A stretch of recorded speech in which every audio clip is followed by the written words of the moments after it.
Grandma and Grandpa Olson. Hi, how are you all?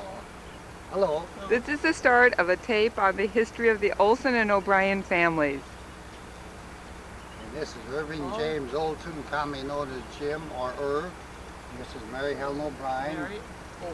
Okay, we're back in the house now, and the house is located at 3710 South 100th Street, Omaha, Nebraska. That's the picture you just saw that Kathy took outside. Hello, Mama. You want to say hello to everybody? Yes, hello everybody. Hello, everybody. Hello, Daryl. Hello, Kathy. Kathy is the operator here of the VCR. So what do you want to know, girls? Our youngest daughter. Well, where should we start?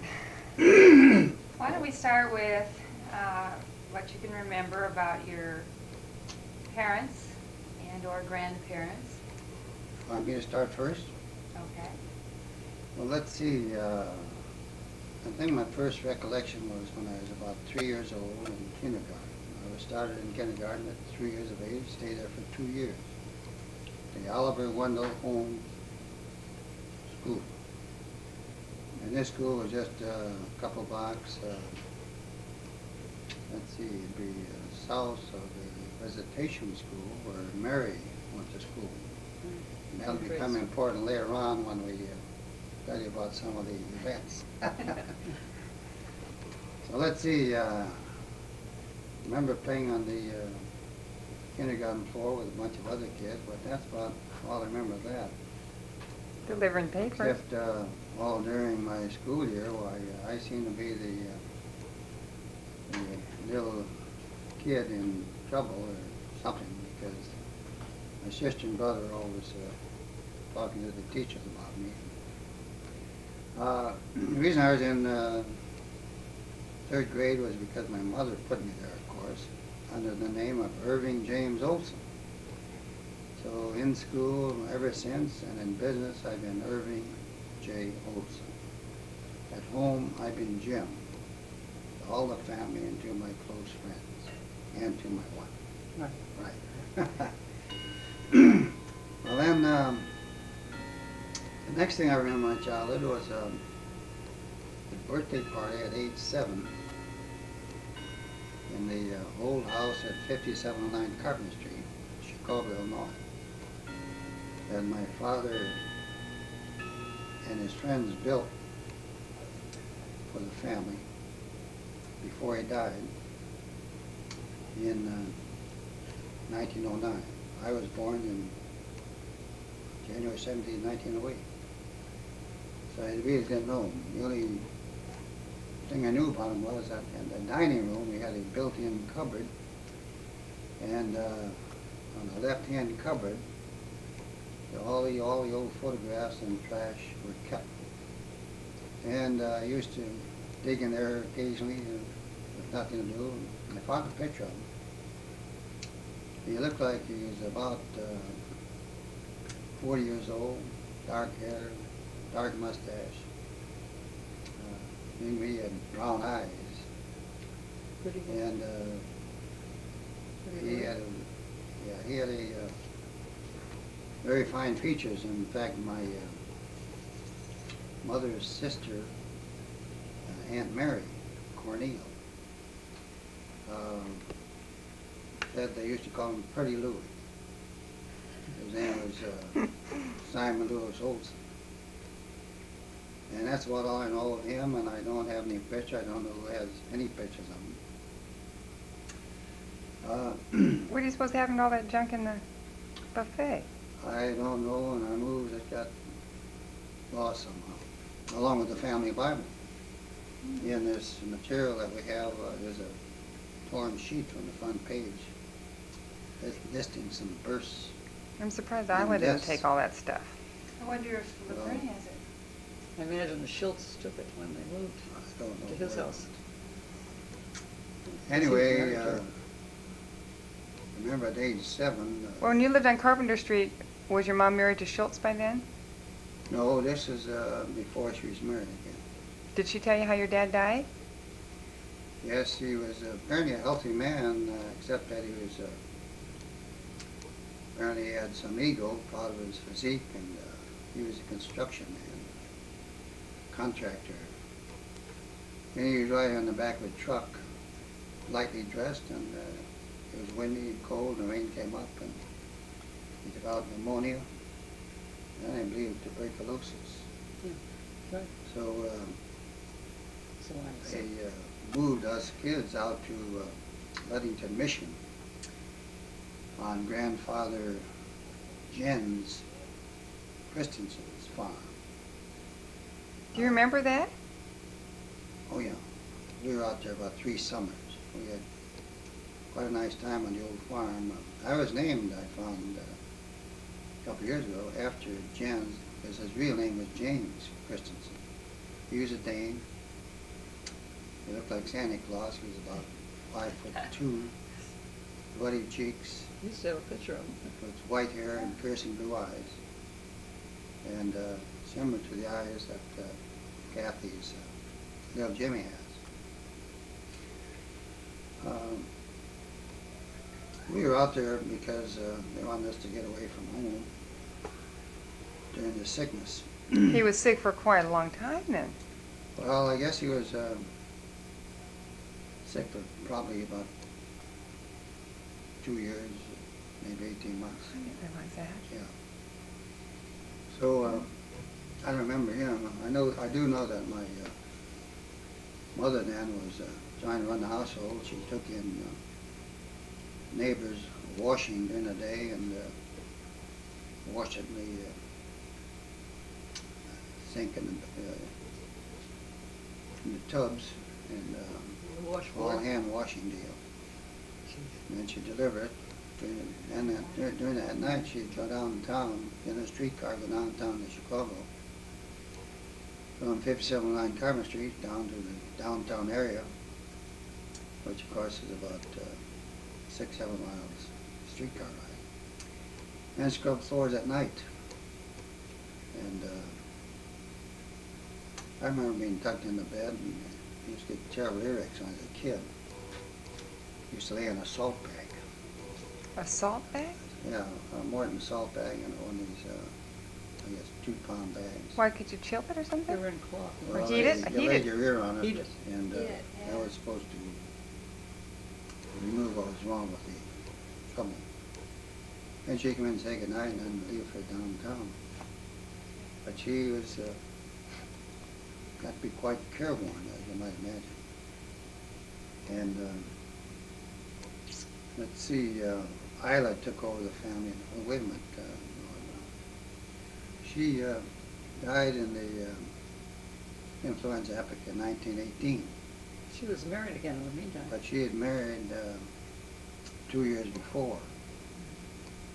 So she married Robert Albert Schultz. How did she have time to meet anybody? Yeah. Well, it seems, according to one of the letters that we wrote, some of the information, that his sister, Emma, whose name was Emma Sediger, knew my mother, Louise, and were good friends, and apparently enjoyed meetings and talking together. And she apparently introduced him to Albert, and they eventually married. And they married, I think, in 1916. And subsequently he had Robert Albert Schultz, my half-brother, who currently lives in San Pedro, California, with his wife, Kay, K-A-Y. Anyway, after she died in 1918, Isla took over the household. She was working as a secretary, I believe, at the time, and took care of the house just like the mother would. And things were going along well. And John, well, I should tell you, we had the brothers and sisters. My mother had John, the oldest, in 1902. Ida Lillian, she called herself Isla, preferably, 1904. She's deceased. Then she had Thurston in 1906 and me in 1908. But in between there, she had two other children who died, Norman and Kenneth. Yes, they're about a year old when they died, or maybe they died of childbirth, I don't know. Plus, So, didn't she have a? Wasn't she pregnant when she died too? yeah, She was. when she was sick with the flu, why she was pregnant with another child, which of course died too with her. So after she died,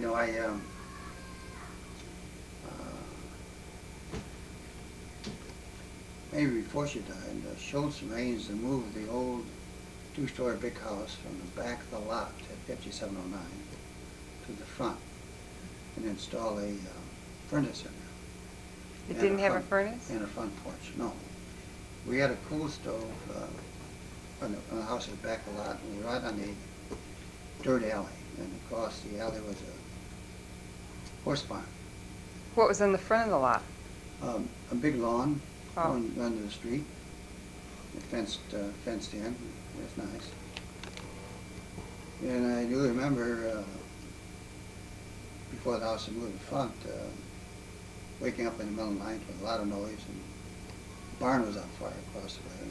And I remember the firemen in the house and ripping down the curtains from the kitchen walls and bedroom In your walls. house? In our house, yeah. Because they're so Making close to sure the the alley. fire didn't catch our house on fire, which it didn't. They controlled it. But that was a scary event. So, let's see, where do we go from there? Well, Yeah, I'd move the like house to up know, front. you told us something about your mom, what kind of personality she had, and Yeah, what she looked like. Yeah, she was apparently quite a pretty girl in her youth. The story was that she was in a beauty contest up in Ludington, Michigan, where she was born, along with there was three other sisters. There was Aunt Catherine, who married Chris Peterson, lived up in Evanston, and there was Aunt Mary Cornell, who married a lawyer. They had one son, and they lived in Dayton, Ohio.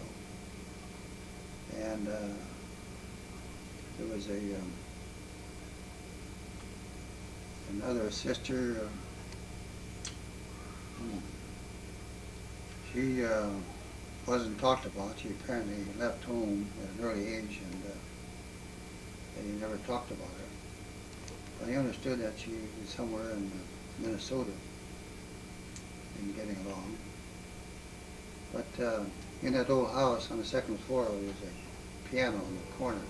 Up above was the 4 large pictures of these sisters.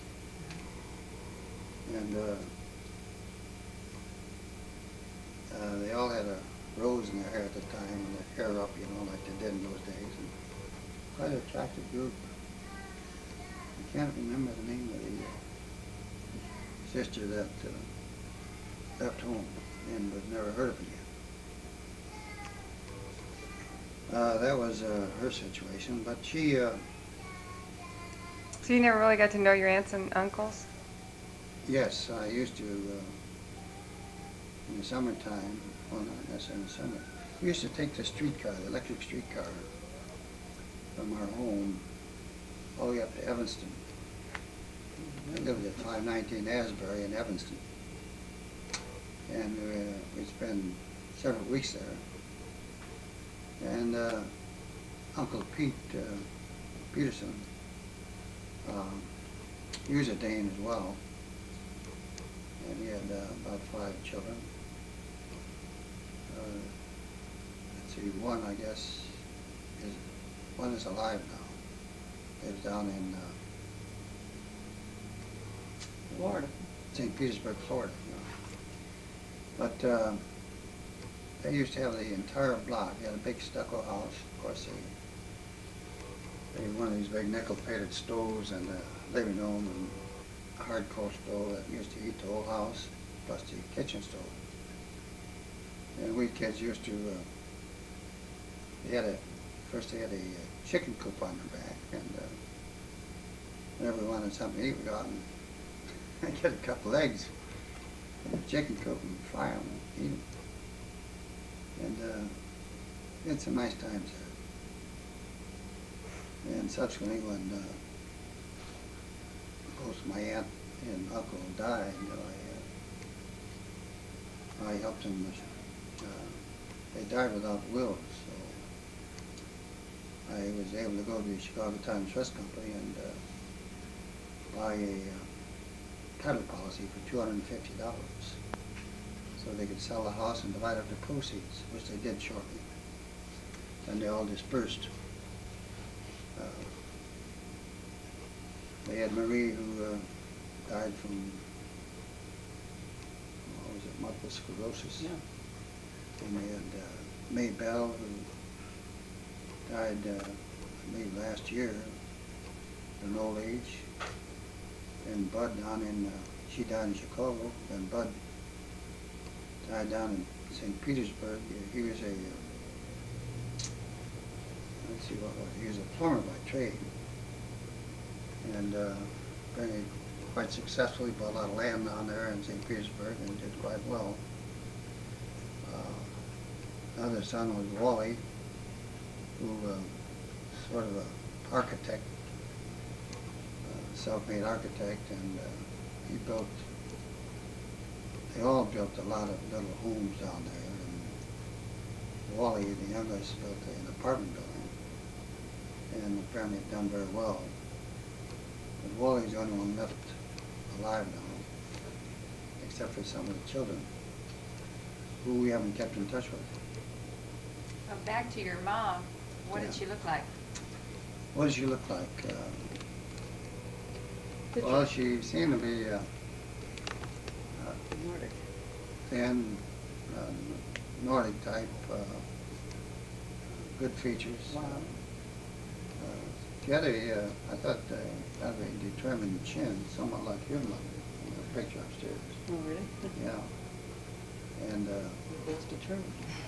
she had blue eyes, which kind of turned to gray blue, I think, with the hardship. And, she deteriorated, so she looked quite careworn, but she would naturally. She hadn't recovered yet. I guess she must have been pregnant every year, because in those days there was no birth control. So yeah, that's a hard life. As our family did before she was married again, because I recall her coming home from grammar school and looking for something to eat, and I learned how to take a piece of stale bread and soak it in water and put it in the oven and heat it and enjoy it. And we were a family that so poor that the church and raised to have, an Easter basket and a Thanksgiving basket and a Christmas basket on the doorstep. And we ran around, of course. Probably why you clean, spoiled your own kids. Clean but poorly dressed. But John went to work at age 14. He was the oldest. So he helped support the family, as did Schultz after she died. And Isla stayed home. And Thurston, the next son, who is now deceased, died in Chicago. He worked for the Tribune newspaper in the plant. And there's me. I went to New England High School when I got through with the Olive Wendell Holmes Grammar School. We used to walk about, it used to be about a mile up to high school, through snow and sleet. In those days, there was always a couple of feet of snow on the ground, so did the best you could. And I used to carry newspapers, along with my brothers, in heat and cold and wind and storm. It was kind of tough. So I also worked in a butcher's shop when I was small, over in the next corner. I remember the thing I remember about it was I was paid $4 a week, and The main thing I remember about it was when he was selling chickens. We decided to have a chicken sale. Well, you get a lot of live chickens, and it was my job. He had a big barrel back in the back room. It was my job to pick up a chicken and turn his neck back and slice the neck and throw it in the barrel, Ugh. or they flop around. And How old were you when you did that? I must have been about 10, I suppose. Oh. Killing chickens? Yeah. Oh, how sad. So after they got through flopping around, the number he wanted, I got a big kettle of hot water and stick him in there and take the feathers off. That's a smelly job too, Yeah. isn't it?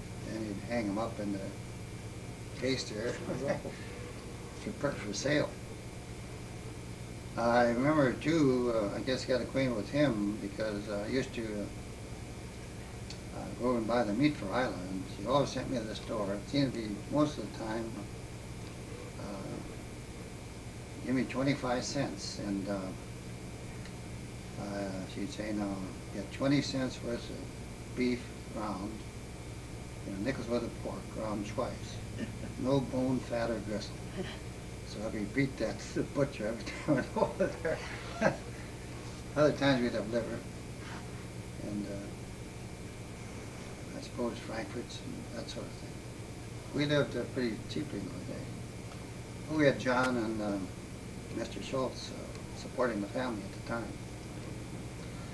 But somewhere in that period, I don't know whether before she died or after she died, Mr. Schultz had the house moved up to the front, and it was much nicer, got away from the alley. The alley was a place, it was a dirt alley, everybody dumped their ashes and garbage out there, and I don't know what happened to it, but I don't think anybody picked it up. Not in those days.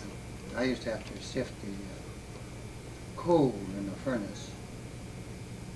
The ashes, I'd tend to wait to get out the unburned coal. Yeah. We burn We it, had to do it too. and then take the ashes out in the alley and dump it. I remember one incident I remember too very vividly was when the house was at the back of the lot, adjacent to the dirt alley. We had a room off the side where the hard coal was put in. And the big rats, we used to kind of populate the alley. And somehow dig under the house because it had no basement. And they'd come up in that room with the coal in it, the dirt floor, and look around for food. So we had a big wire trap with a tilt door, and we put cheese in there and we catch these rats very frequently. And then what we did was take a big tub of water and drown them and throw them in the garbage.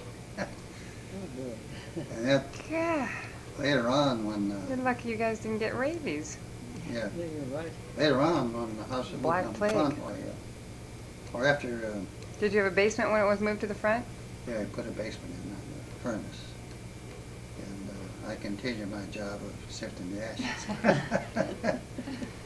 And after the house was moved to the front, why, Mr. Schultz decided to have a garden in the back, and it was my job to raise a garden. Unfortunately, there was no black dirt, it was all clay. Yeah, like in our yard. So my job was to dig up this clay and pulverize it and plant rows of vegetables. And strange enough, we did get some vegetables out of there, but it was a tough job. It was a tough job. You refer to him as Mr. Schultz all the time. Yeah. Did you always call him Mr. Schultz? You never believe called I him- call him Schultz in later years. So in those days, you would talk, everybody was Mr. and Mrs. or Miss, you know. It's not like now it's Herb or Jim or Mary or Yeah, but this is your About dad, father. your stepfather. stepfather. Yeah. I suppose I call him Dad at times. I don't know. On the whole, I think he treated us pretty good. I remember probably should be commended for taking over a family of what, 4 people.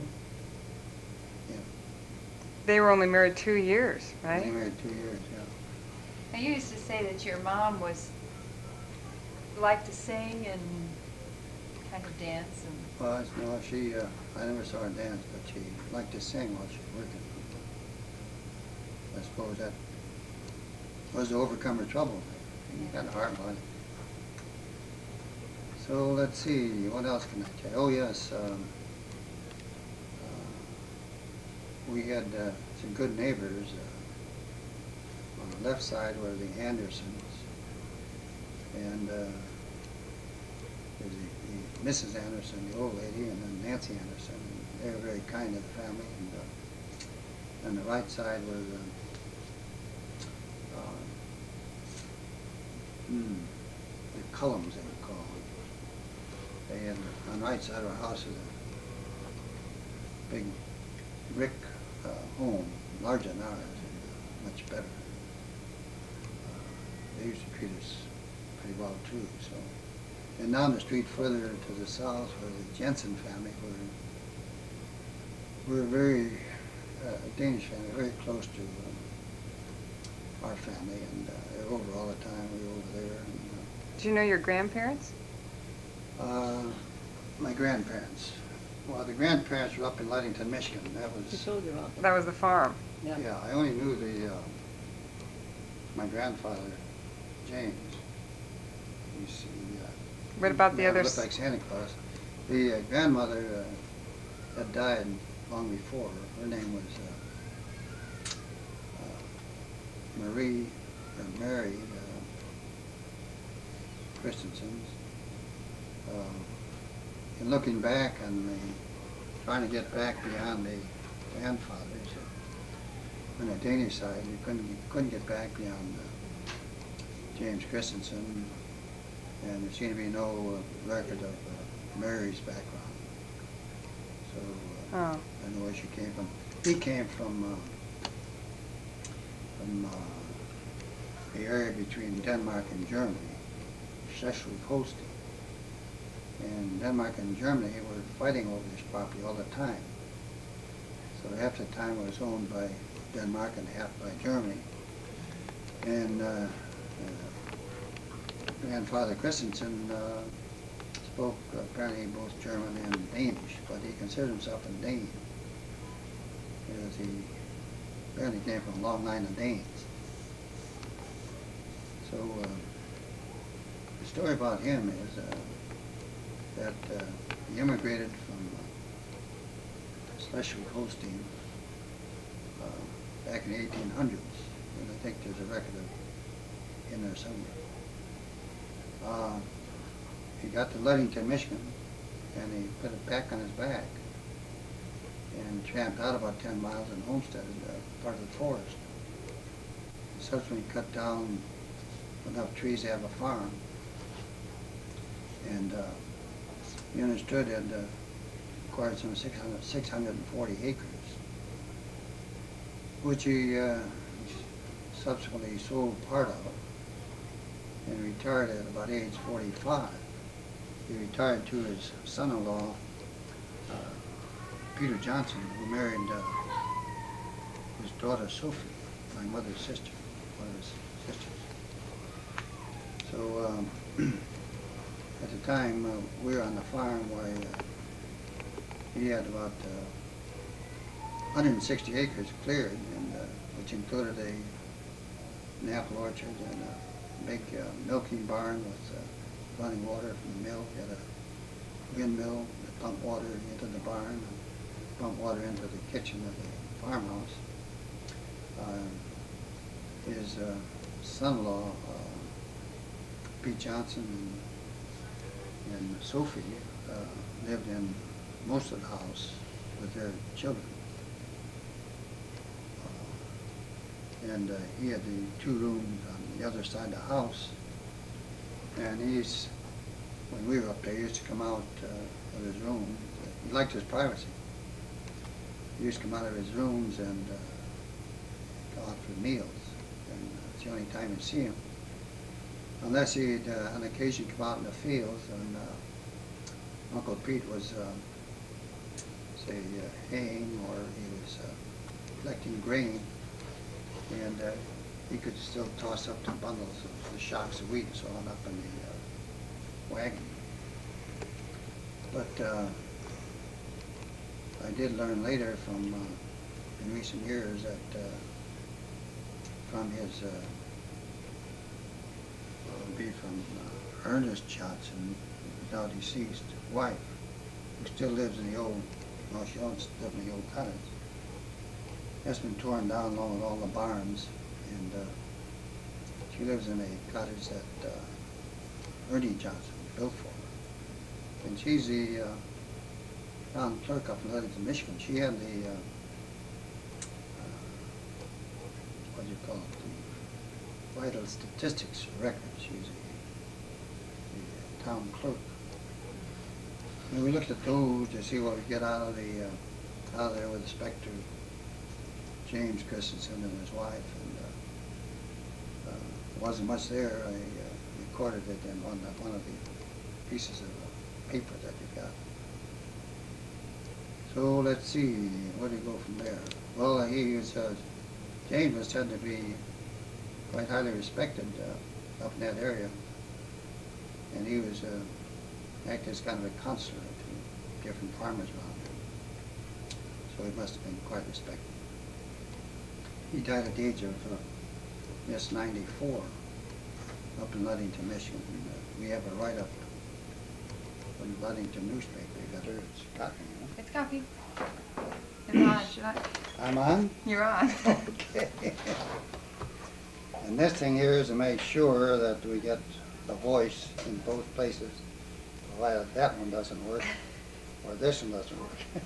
We're going to get you this time. I'm on now, huh? You're on. Okay, I'm on. Because I don't know if the voice is on, but I assume. Well, getting back to 5709 Carpenter Street, this was amongst a Scandinavian settlement about 4 blocks square,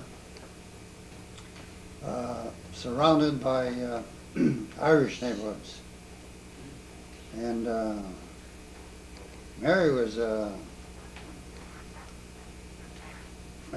my wife was living up No, that about age, at that time, I 59th wasn't. and Carpenter, was you? I only lived there 2 years. On 59th When and I was Carpenter? 12. No, we lived on 57. We lived down the other end of your block, on the other side of the street. That'd be 5750 Carpenter. That'd be near 58th and Carpenter Street, yeah. And I didn't know her at all. I knew her brother, whose name was James, and they called him Rabbi because he talked so much. He monopolized the conversation. He's now deceased. Real nice man. When he was a kid, what was your relationship? Well, he used to come down and join the group. Did you play We used to baseball with we my used to uncle? play baseball, and we used to, oh yes, that's another affair. But getting back to Rabbi, or James, he used to come down and join the group and play ball and what have you. Later years, played football against him, and he played with the 56th Street gang of Irish, and I played with the 57th Street group. I won't call them a gang. Of Swedes. Well, I remember him on that occasion because we all played without any uniforms, and it was probably in about, what was it, 1915, 16, 17, somewhere in there. But he and his friend Goetz Hogan really almost killed me. One got me in the front, one got me in the back. I was aching for a week. But outside that, he was a real nice guy. Did you have a lot of competition there between those two groups? Yes, I did. Unfortunately, it wasn't the best because I hung around with a Scandinavian group on the corner of 57th and Morgan on the steps of the grocery store there. And there was a Black favorite. leather jackets and No, we were really None of that inoffensive. stuff in those days. Inoffensive. Just fights. We didn't fight. We didn't fight amongst ourselves at all. But He wasn't giving up. the Irish gang from May Street, which is about 5 blocks to the west, used to like to come over and try to beat us up.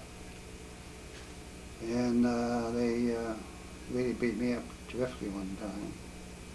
Would you like to hear about it? Is that the Sure. Irish? The Irish Yeah. group? The Irish From group did. visitation school. Yeah. They, Not, uh, not the they went to visitation school, but they come over in their spare time to beat up the Swedes. Is that where you got your dislike of Catholics? No, I no, wouldn't be surprised. And then ended up marrying one? no, I didn't have any dislike of Catholics. You didn't Well, say I don't about see why you mine. But wouldn't. anyway, I mean, in Irish that- Catholic kids beat you up. Yeah. Can imagine. Well, there are 4 Irish come over. There's about 10 of us Scandinavians sitting on these steps.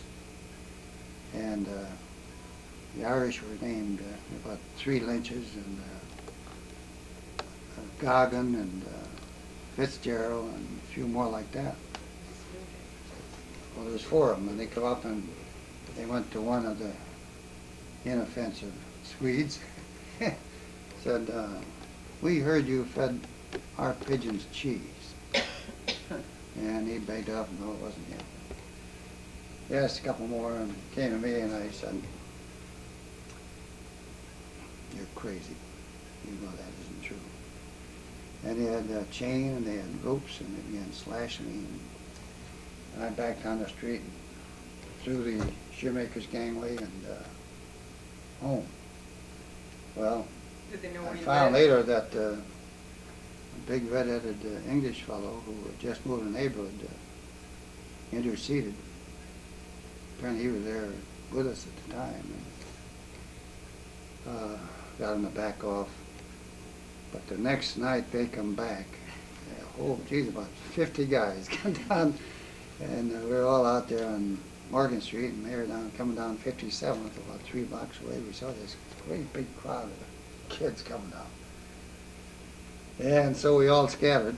But then they proceeded down Carpenter Street and threw bricks and bottles and sticks at all the doors. They were a rough crowd. I remember another occasion, there was a pitched battle between the homeschool kids and the visitation kids. There must have been 100 on each side. Throwing, Weren't you involved in this, Mom? No, I no, was a little- throwing my mother- rocks, bottles, Still sticks was at dangerous. each other. Not a cop in sight. How old were you? Oh, I must have been about 10, 11, 12 in there. But in those days, well, you had Flatfoot Louie, who was the only cop who covered about 6 square miles. He had sense enough to keep out of there. He never did show up. But in those days, the kids created all kinds of fuss, and no police ever appeared. I guess the old people expected that from the kids. So that was quite interesting. What kind of things besides But baseball? later on, I should say that when I was going to Northwestern Nights, I saw Skinny Lynch. He was one of the big Lynches. He was driving the motor car. And I walked on the platform to get off, and here he was. I did not acknowledge his presence. He looked at me and didn't say a word. Later found out that a couple of those guys were in prison. One of them for So. visitation. And Rabbi's friend George Hogan, by the way, was shot in the burglary. So yeah, there were some unsavory fellows there. And there used to be some real terrific fights going on between the homeschool kids and the visitation kids. We had a kid by the name of Sweet Dalton moved into a home on Aberdeen Street, it's a block over west. He was a fancy boxer.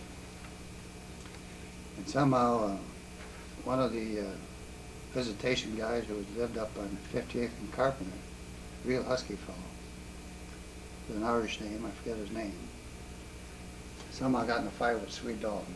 Sweet Dalton danced around and jabbed him, punished him, for about an hour. And this Irish kid waited until he got tired, and then he took after him, just beat the living tar out of him. Smart, these Irish. And Sweet Dalton moved out in the neighborhood not too long after. But my brother John was quite a battler, and I thought I was a battler until some little Irish kid beat me up in the schoolyard and wouldn't let me alone. He made me miserable for months. But if I was in a fight and or somebody pick on me, Thurston, my next older brother would battle him, and Thurston couldn't handle him. Why, John, who was called Lee or Poker, would come home and he'd take care of the guy. So we protected the family pretty good. And we had a lot of nice times, although there didn't involve any money. There were baseball on the four corners, or run sheep run, or shinny down the street. We had a block street on Carpenter Street, big round blocks. And had one advantage: you couldn't hear the milkman when he come down the street with his horse and wagon. And we used to take a tin can and sticks and play hockey up and down the street between 57 and 58. So it was really, really nice. Subsequently, they paved that street as they did 57. And, Just to get ice from the milkman's truck? yeah, we'd chase the iceman, and he'd deliver, 25 pounds of ice to our ice box. And then we'd go out and ride on the back step to the next stop. And he'd give us a piece of ice to chew on. And sort of thing. It was like candy. Yeah, it was real fun. And of course, we did a lot of hunting. We had slingshots. And we put a notch on our slingshot every time we were able to knock off a sparrow. And I was a pretty good shot. Oh, don't let Sean hear Yeah, it. all you had to do is look where the horses were, and where they had done their business, and maybe a flock of sparrows, and knock them off. I had a dozen notches on my slingshot. It's good, yeah. Oh, it was great. So we had some good times. Did you have any pets when you were? Oh, yeah, the pigeons. Oh, yeah, we had pets. Yeah, pigeons. Let's see, we had pigeons later on. Had a couple of rabbits that we kept bringing back. Rabbits would get away, and the neighbors all knew the rabbits. They'd bring them back to us. Then we had pigeons. Oh, I had pigeons. Yeah. Was this when you lived with Schultz or with? Yeah, with your mom? I was taking care of the house, and Schultz was working, John was working. Thurston and I were going to school. And I built a coop under the back steps, and kept the pigeons and bred the pigeons there, and saw nature in the raw there, and saw their romancing and mating habits and all this, and raised a lot of young ones. I later on built an exit for the coop, so let them fly out. And they'd fly out and circle around, and I had a couple of tumbler pigeons. Used to love to watch them. They'd be flying along the air, and then they'd make a somersault and keep on flying like this. And everything was going along fine. We used to spend hours, me and the neighborhood kids, watching them. And one night, the shoemaker's cat, a big tomcat, got in there and killed them all. And so, of course, being heartbroken, why, I was very incensed, and I got the gang together. And one of the group, I named Oscar Meyer, had a .22 rifle. So we went hunting for the cat. And we discovered them under the shoemaker's back porch. The porch is about that high. We saw him in there, and I think it was Oscar took aim and knocked him off. And And you all ran. and we all scattered. So shoemaker, Mr. Rife, was being angry, of course. And he heard about it for a long time, but he didn't know who killed his cat. I didn't tell him that his cat killed my pigeon, but he did. No. So that was the story there. So let's see, where are we at now? Oh yeah. Do you want to say anything about your remembrances of the day your mother died? We're going to pass over that. Well, I remember you during the something flu about epidemic the in nylons. 1918, everybody in the house got sick, except me. When is that going to stop? Is this stopped now? We're wasting time here, wasting tape. That's okay. We're just about ready. Let me turn this off. Okay. You shut yours off? Well, I'll just turn it real fast. I'd rather not. You'd rather not, okay. This is Darrell Ann on the tape recorder. This is Kathy looking at it. Okay, where were we?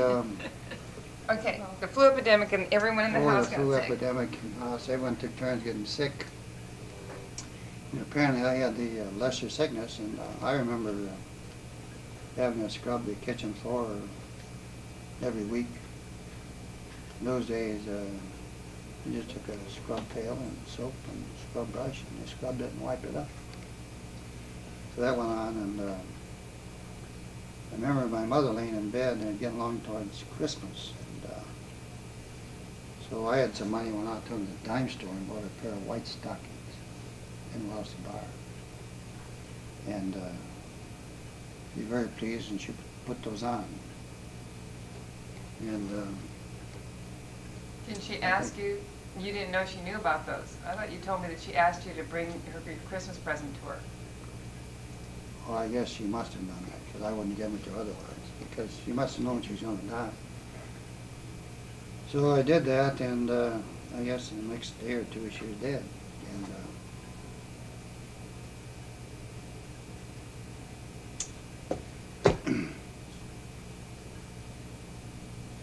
Should we stop? it's hard to talk about.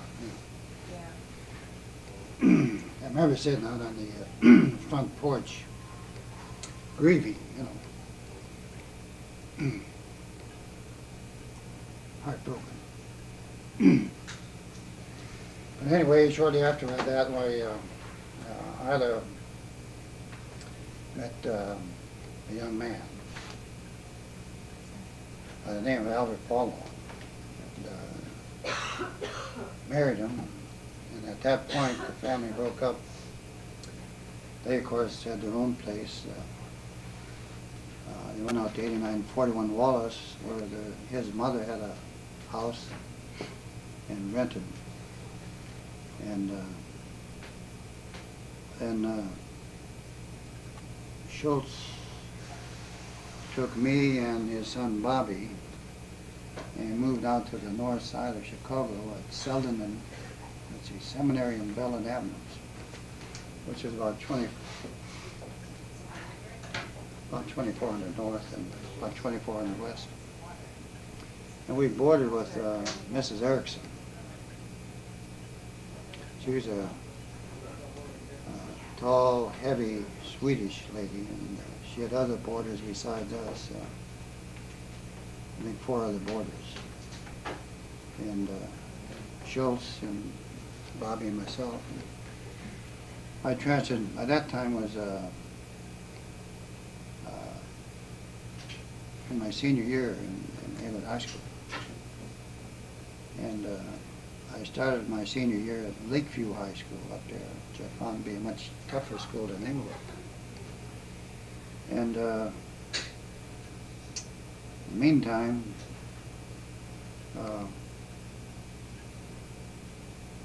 he got married again. Schultz was a foreman, I believe, on the Brunswick phonograph shop on the north side.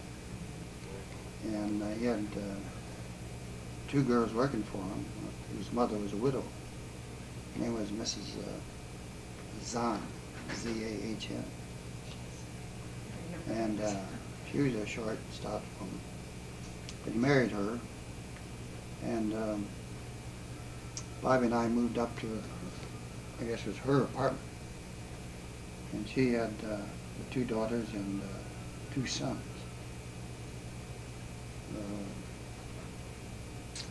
I was there for a while, and then I stayed there until I finished the first semester at Lakeview. Then, for some reason, I don't know what the reason was, why all of a sudden I found myself living with my Uncle Fred and Aunt Jenny over on South Park Avenue, opposite Washington Park. It was over east in Chicago. And I stayed there. I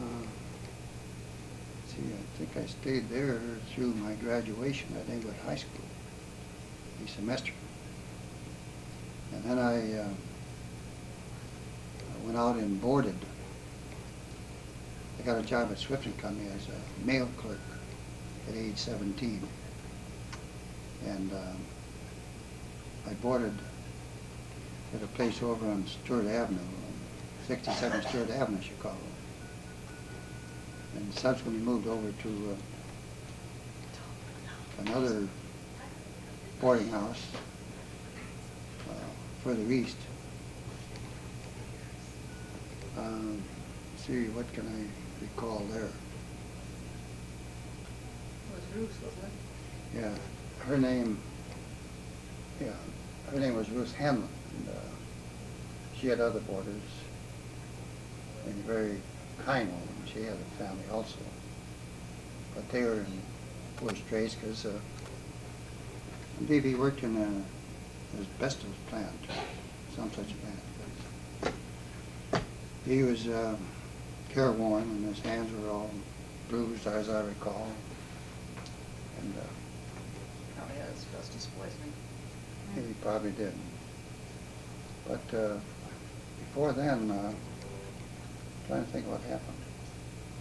Well, I remember when I was at the other boarding house that I decided to have my tonsils out. I thought it was kind of interesting. So I Sore throats. That was when you lived at Hanlon's. Because No. Ruth had a fit about it. It wasn't at Hammond's. She told me about it. Well, I guess it was at Hammond's. Yeah, I guess it was at Hammond's. Well, I had changed jobs at the time. I was working for the Continental Assurance Company at the time on 910 South Michigan. I decided to have my tonsils out. I don't know for what reason. I called up this doctor. I don't know where I got the name. And made an appointment and notified my boss that I was going to have my tonsils out. So I go out to the doctor's office. He takes them out in his office. And I write a note out to the cab driver, asked him to call a cab. And he drove me home to Hanlon. I handed her the note and told her I just had my tonsils out and to get some ice bags. And a lot of things you can do when you're alone, you know. Yeah. So I recuperated by spending the day in the park, the next day in the park. And then went back to work. 2 days after you had your tonsils out? Yeah. And how old were you then? Well, I must have been 18 by that time. We were probably 19. We were going 19. together at the time. Before you going together. We were maybe 20. Anyway, I think that about brings me up to the point, see, I graduated from high school. Then I had taken a job at Swift and Company. Then I went back to high school to take some night courses. I took a course in algebra and one in typing. The reason I didn't take it in high school was because my stepfather said, Jim, I want you to be a businessman. Because he must have admired the overseers at Brunswick. The guys that walked around with coats on and told them what to do, I guess. So you're fixing the camera. Is that all right? That's fine. So he told me to take a business course at Inwood High School. I registered for a 2-year course. And I remember going to the first assembly with all the incoming prospects or registrants, and the principal asking, who all are going to college? Raise your hand. Of course, I didn't raise my hand. I wasn't going to college. He said, all those who are going to college can take algebra, and all those who don't should take business arithmetic. So I took business arithmetic. Never did have any algebra. So when I graduated, I thought I'd better go back and get some algebra, which I did, which stood me in good stead in later years. Although I didn't use it much. It was handy to have it. But during this period in evening school, why, I learned that there's a hiking group. And of course, I was looking for friends. I didn't have any at that time. I don't know what happened to all the kids in the neighborhood, but they didn't seem to be around. Because I hadn't been there for some years. So, I began going out on Sundays, I guess it was, wasn't it, Mary? Every And other Sunday. Every other Sunday. We'd take the streetcar and meet at a central point, and then maybe get on the interurban Or or the train. and to another point, destination point, and then start hiking on country roads. And generally have a picnic and indoor ball game, you know. Maybe a little football, touch football or something. And then sometimes we wind up at a roadhouse, and a couple of guys in the group used to play guitar. I think on a banjo. Banjo, yeah. Banjo, and so we'd dance and just had a great time, all innocent fun. The girls would all go together and the boys all go together, and it was great. No hanky-panky at all. No, those days that was unheard of. You know. Yeah. So that is where I met Mary. She was the ringleader of wait a minute, this hiking group was called the Be Yourself Club.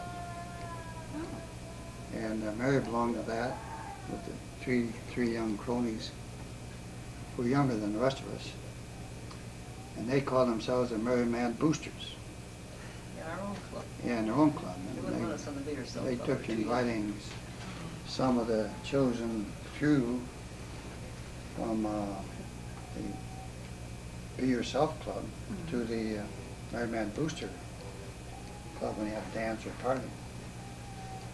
So why don't I let Mary tell you from that point on how she schemed to meet me and marry me. Come over here. Move over. Move Slide on, your man. chair over, Mom. I was supposed to start at the beginning. You are. Well, You are. why don't you- why We're don't you- gonna why we're don't gonna you- give the Obrien history now. bring your chair over, All right. or I can heckle you at the same time. We have Jimmy screaming in the background. This is my That's your oldest, son, last your grandson. son James, named after me and my grandfather. Okay? Who is also not going to go to sleep for us today. Who also has blue eyes like us. Oh, Okay, Grandma, how did you snare me? Let's take it from there. How'd you snare me? Well, I didn't really set out to snare you for me. How'd it happen anyway? My girlfriend, Gwen, wanted this guy that went to Northwestern University to come out to this picnic at some little lake outside of Chicago. Oh, yeah, in the meantime. So, I and she started didn't have nerve Northwestern enough to University call. nights. Yeah. Right. But she didn't want to call him, and I had a lot of nerve, so I called him. What guy was this? Gwen. Dad? Yeah. How does This guy. Gwen meet Dad? On the hikes. Oh. He was good. All like these a girls are child. looking me over, you know, on the hikes, and I didn't know it. So I invited him, and he said he'd come, and I thought, well, that's fine. And, so he came, and he decided, as I was the one that called him and invited him, that he was supposed to be with me. So he took me home from the hike. What did And, Gwen say to that? So, and then Has 2 Gwen days- been sorry ever 2 or since? 3 days later, he called up and wanted to take me out in his little Tin Lizzie for a ride. It was a little blue Chevrolet Roadster. So we went for a ride. You had a car? A little blue Chevrolet By that Roadster. time, yes, he was working. I was We working. were going to bought it for $200. So, Freshly painted. Really rumble seat, wasn't it? yeah, had a Had a rumble seat. in it. That was great.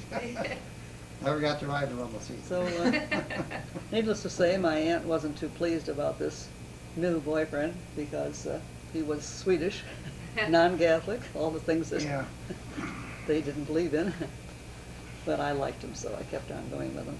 Yeah. And, they That's did- about 55 years ago. yeah, 55 years ago. Yeah. It'll be 55 years on November 5th, Well, it was even before that 1987. because we went together for 5 years before we ever got Oh, married. that's right. He was tough to catch. Yeah. Yeah. He didn't have any money, and I didn't have any money. We were in the deep depression at that time. Oh, yeah, So- 1932. But my sister and I moved over to Hanlon's also, and his brother moved over there. It was one big happy family over at Hanlon's. Poor Ruth. And they watched over us like mother hen rooster, you know, watching everything we did. Mother and Raising rooster. Ruth and Jim Oh. Hanlon. Okay. They They knew every time we went out, where we went, what time we came in, and Ruth would stay up if she thought it was too late. But You they were both they were living good there? people. Yeah. They also had a Yeah, policeman. so was his. And you were unmarried? We were living in we were boarding there because there was no place else to live. And Boy, I bet she was Yeah. real worried about that. No, Two she- lovebirds in her house. no, well, we weren't lovebirds really. We were just friends at the I time. was sleeping with Thurston, and she was sleeping with who? Catherine, Catherine, my sisters. We had a twin bedroom and they had a twin bedroom, and well, there was 2 other policemen that were boarding there too. I also went out with And there's one another- policeman at one time or another. I think there's another Was that couple. the redhead guy? No, that was somebody else. Let's not get you a boyfriend yet. Why don't we, No, he wasn't a boyfriend, just a friend. why don't we go back to the beginning now Okay. and catch us up on the background? Everything you can remember about the O'Briens and your grandmother coming over from Ireland. No. Maggie Ronan? Well, let's see. The earliest I heard about our family tree was from Grandma Howard. And she said that, told us how she got over from Ireland. She started out on a ship, or started to get a ship. She lived in County Mayo, and they got to the coast. And she started to, wanted to go with her family. I guess there were about 8 kids. They were going to Canada to take a piece of ground, and they were going to have a farm there. It was during the potato famine, and they were all starving over in Ireland. But they got to the coast, and my grandmother caught children's contagious disease, so of course she wasn't allowed on the ship. Which was? So- What disease? She didn't, I don't know which one, measles or chickenpox or one of those, some kid's disease. So some good-hearted people on the coast said, well, they would take care of her, and they'd leave the money for the next ship that would be going, which would be 1 year later. So 1 year later, she was healthy and got on the next ship. They got out, she said halfway across the ocean, but I imagine it wasn't quite that far. The ship sunk. So they got in lifeboats, went back to Ireland. So she stayed with the people Was she another all by year. herself on that ship? All by herself. Little girl, maybe about 6, 7 years old. Went back, stayed with the people another year. The 3rd time she got over to Canada and lived with her family, and they were farming. And when she was 16, of course, all children at that age, when they were 16, they were put out to work. And there was no work up in Canada. It was all farming country. So she went across to Buffalo, New York. And so she got a job there. The only thing she knew how to do was to housework, or helping with children, or that sort of thing. So she stayed there, and then he eventually made friends with other girls, and they found out that it was much better to work in Chicago, Illinois, because the pay was better. In New York? No, from New York to Chicago. Well, things were moving west at the time. This was in the 1800s, probably, still, or so. And so she moved to Chicago and was fortunate enough to get a job with the Tracy Drakes, the people that owned the Drake Hotel. They liked her very much, and she was put in charge of Tracy Jr. And she spent the winters in a big townhouse in Chicago, in the summers in Lake Forest, Illinois, big place there, where she met Howard, who she married. What's and his first name? James Howard. Okay. Yeah, another James. Yeah. So she met him, and they got married, and so started the Obrien family. Well, no, that was my grandmother, so that was the Howard family. Her name was Ronan, by the way. And so What was her first name? never did know what the first Wasn't name. it Margaret Ronan? Well, And they the- called her Maggie? Her name was Margaret, yes. Yeah, Maggie Ronan. And she eventually met this James Howard up at the place. He was also working for the Drakes. And I guess the Drakes gave them quite a send-off, a nice big wedding. And I still remember the beautiful cut glass that she got for wedding gifts, because she never had anything after she married my father. But when she got married, she met Mike Obrien, and against my grandmother's wishes, she would sneak out and go to dances with him. And eventually they decided that she could marry him, and so they got married. and had nothing but really bad luck because he was very good looking, a very good dancer and all the rest of those things, but he was not a good provider. He never he didn't have any education to speak of. So he didn't have any really good jobs, but he managed to barely survive. And then when we were, I was about, it was in the time of World War I, and we were finally established in a little house. My mother got ill. She had tuberculosis. So they took her to the sanitarium in Chicago. And Catherine, well, Jack and I, or Dell and I, first went out to St. Mary's to stay because we were the oldest. First, you should maybe tell us who's in your family, like Dad did, Oh, and the ages. I've been told I should tell who was in my family. Well, my oldest brother was James Delbert, called him Dell. Or rabbi. And a rabbi. Well, Or James, he got or nicknamed James. Rabbi later on by the boys. Yes. But Do you remember what year he was born in? well, he's 2 years older than me, so he was probably born in 1907. And he was the oldest. There was one older than him, but he died at birth. A lot of babies died at birth in those days. Then after me, there was another daughter, Julia, and she died. And In then birth or a little later? it was after me. She died right shortly after birth. And then my sister Catherine, who still survives. When was she And born? then after Catherine, there was another baby, which died, and then Jack, the youngest. And Catherine is just Catherine's 4 years younger than I, because in between her and I, there was Julia. And don't remember the other two names of them. So anyway, there were just 4 of us when we were living with my mother when she died. My Aunt Marie took us over and raised us with her family for several years. My mother lived about 1 year after, maybe not even that long, after we moved in with Aunt Marie. What happened when you went, your mom first got sick and then you were put in an orphanage, right? Yes, we were in an orphanage at first, St. Mary's. We were in there for... Chicago. How many, all of you? No, St. Mary's was in Des Plaines, Illinois.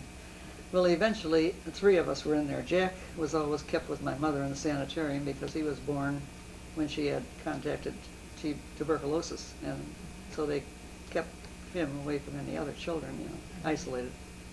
And he turned out fine. He never got TB. But my mother got well enough that she would come out and visit us at St. Mary's. And after all, it wasn't too bad. I was out there with all these war orphans and kids whose fathers were in the war, and Where was your just father hundreds at of this time? kids. Where was your father at this time? My father had disappeared. Nobody knew where he was because he decided. As soon as your mom got sick or before that? It was before she got sick. He disappeared. Did you ever see him again after that? Oh yeah, he came back eventually while I was in St. Mary's. And to tell you how kids' minds work, I had been living with my grandmother before my mother got sick. And I had an Uncle Connie who I was very fond of, although he used to tie me to the hot water thing in the kitchen if I did anything he disapproved of. He did what? He would tie me to this and let me scream to teach me To the radiator? not to, no, it wasn't a radiator. In those days they had a hot water, to keep hot water in the kitchen. And Hot water it's a tank? tank, like, and this was great sport. Did you have gas in those days? Wow. No, there wasn't gas. How It was- hot was the water? It wasn't, it wasn't real hot, Was It it was warm nothing enough like to be we have today. uncomfortable though? No, it was just being held still that I didn't like. I kind of like to be moving. What do you mean? He tied you to it? He put a little rope around me, and he's going to teach me He used to your jump behave. rope. If I sassed somebody back or something, I got tied up. Of course, I was Lots of always in people- trouble, so I was lots of tied up people pretty do a that, lot. don't they? No. Poor mom, she was a confused child. I certainly was. I never knew you were tied to a water heater. You tell, anyway, I never, really didn't feel bad about it at all, and I loved Uncle Connie. now you knew how your mother got sick. Yeah, well, I want to tell him now, I want to tell about Uncle Connie. Okay. So anyway, in due course, Uncle Connie got sick, and got a strep throat, which is not bad in our day, but in those days it was a death sentence. And he died. And I remember going to the little French church that I went to, and sitting there sobbing my heart out, and the sister that was in charge of us came over and asked me, and I mumbled and sputtered and trying to tell her about Uncle Connie, and I guess she thought I wanted to go to the washroom, so she sent another girl with me to take me. Then I turned around and I came back. No, I said, that isn't what it is. My Uncle Connie died. Oh, well, then we'll all pray for him, she said. So they did. But I really missed him. And I would gladly have been tied to the water boiler again, just to have him back. Yeah. But So then basically he my was good to grandmother you. was all alone, and she didn't have any money because Connie was her only support. And so therefore, we kids had to go out to the St. Mary's and stay. And my mother went into the sanitarium, and I didn't know where my father was. You didn't say how your mother got sick. My mother had taken a job after my father disappeared, working at the stockyards in Chicago. And of course she got all wet, and she was in the cold going home, and she got a cold, and of course she had to keep on working because she needed the money. And so she worked probably one day too often, and in those days they got tuberculosis very easily, and she got tuberculosis. And then of course she could no longer stay with the children. And that's why they took us away. Now, how old were you when this happened? Well, I was in, I think, third grade. So I was about 8 years old, I guess. And Dell was 10. And Catherine still stayed with my grandmother for a while. And she was too young. She was, about 6. So she stayed there, and I guess about 2 years after I was out there, this little girl, I was always taking pity on poor little girls that came into the home, thinking, I remembered I had a sister, but I never thought of seeing her again. And this one time, this little curly-headed girl came in, and some sister gave her a shove because she thought she was one of the regular kids, and she wasn't getting to her table where she had to eat like she should. So I came charging up the aisle and said, "That's my sister, and she just got here today." And I said, "She don't know about table." And so she took it all back, and from that day forward, that sister was so nice to me. But I guess she felt like she did me an injustice, And so I had Catherine there. You recognized her, or did they introduce you? No, I didn't really know her at first, but I asked her what her name was, and she said Catherine. I said, "Oh, I have a sister named Catherine too." And I said, "She's in Chicago." And she said, "I was in Chicago." Found out, I said, "What's your last name?" It was Obrien. It was my sister. I didn't recognize her. They That's didn't- interesting. They Nobody didn't even tell? told you your sister was No, coming? nobody told me. I Did just- you get Uncle Dell? Then did you have contact Yeah, with Uncle when we Dell visited there? the brothers on Sunday, and then of course I had Catherine with me, Yeah. and he was very pleased to see her. Jack never had to go. He had to stay in the sanitarium. You used So- to tell us about you didn't get quite enough to eat, and you used to hide peanut butter balls in your Oh, yeah. socks. Well, like all kids, We peanut butter I like. The butter, of course, in those days, and to this day I hate margarine, but it was terrible stuff in those days during World War I. I well know And that. it made me very, very ill, and so I never touched it. But I would hide the peanut butter, roll it in a ball, and put it in my stocking, up by the knee there, so that when we had the next meal, I'd have the peanut butter to use on the bread again, and I wouldn't have to eat any of that margarine. So kids do. Yeah. And then I tried to run away from there one time. I decided I was big enough. I guess that was about the last year I was there. And I wouldn't take Catherine because she's too slow. She's always kind of slow and pokey. And so anyway, I had another adventurer like myself, and we hid it out the back gate, started down the road. I don't think we knew we were going. We were headed for Chicago, we thought, Yeah.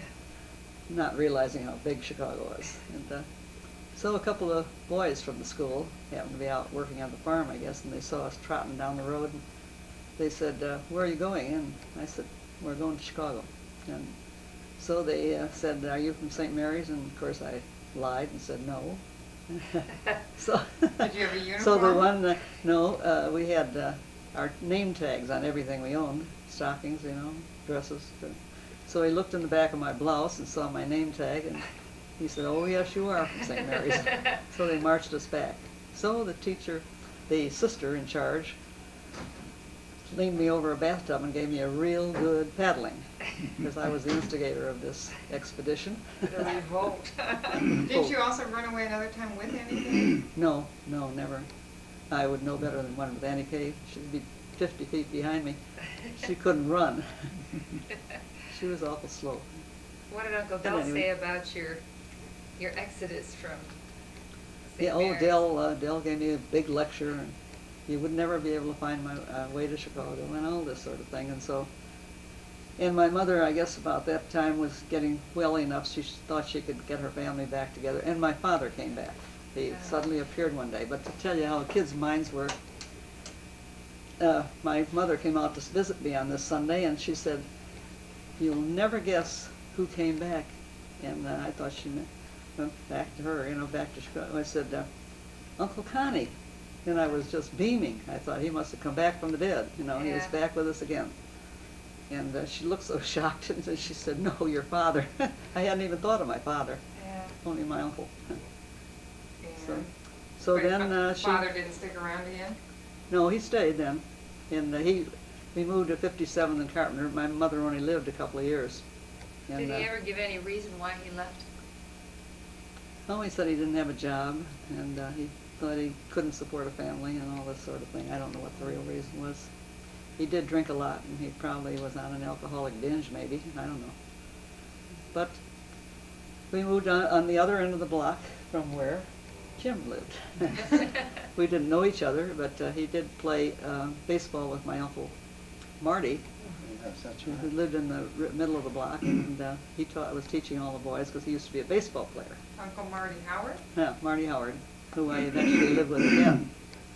But Is Marty Howard the father of Father Joe and Father Marty? yes, Yeah. Well, he was a Marty too. yeah, he was Marty. I remember him because I used to be cross-eyed when I was a kid, and I had trouble aiming on the ball.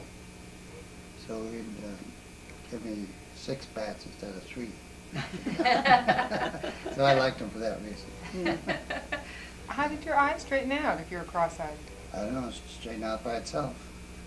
I used to wear a bandage when I was small to try to, Strength. I advise strengthen, but I found that an awful strain, so I just forgot about it and took it off and got back by itself. It never has been any good. I had 20/20 in my left eye and, 10/50 in my right. Just a minute. Oh, you got a bird? No, what is that funny looking furry animal? An animal? We're looking out in the garden right It's near not a squirrel. Oh, it's not a squirrel. Where is it? 20 animals. Try to go up the tree. Is that a gopher? I bet it is, Jim. Do you see it? Yeah. Well, maybe it comes Here around. it comes. Yeah, it's a gopher. It's a gopher. They're all peering out the back window looking at a gopher. I hadn't seen one in a yard before. Usually we have squirrels and robins and cardinals and chickadees, blackbirds, starlings. Everything few. but gophers. So now we have a gopher. Now we have a gopher.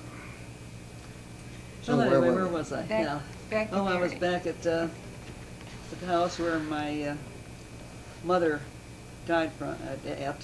We were there. Your father just come back. Yeah, my father had come back, and he was working out of town, so he would come in every once in a while. You know, slide over a little bit, Mom. I'll see what's happening here. You're darker on the screen because you've got the window behind you, so it's focusing on the light back there. And Oh. there Okay. you go. Now we All have a focused. nice, clear Okay. image of you. Okay. So my mother entered us into visitation school, and we thought we had a nice long life before us in this house. My mother, everybody happy, and we were happy there. So about 2 or 3 years later, she became ill and had a hemorrhage. I remember that clearly because the only place they had any ice in those days in the wintertime was at the saloon on the corner, way up on the corner of your street. 57 50s, Carpenter Street. yeah, down.